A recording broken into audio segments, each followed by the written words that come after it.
Нар тәуекел. Еңбек адамның ұраны.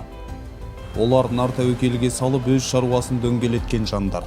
Еңбек адамы дегенің көз қорқақ, қол батыр дейтін бейнетке жаратылған жұмысшылар.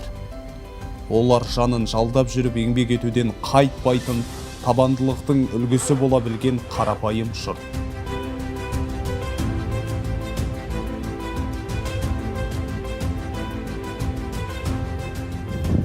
Осы Түркістан техникалық қызмет көрсету вагондарға қызмет көрсетуші болып қызмет атқарам. Қызмет атқарып жүргеніме 13 жыл болды. Біздің мақсатымыз осы вагондарды және пассажир пойыздарын бәрін қараймыз. Және солардың қауіпсіздігіне, ақаусыз бұзылмау, өздерінің баратын жеріне дейін жауап береміз. Біздің жұмыс уақытымыз 12 сағат болып есептеледі.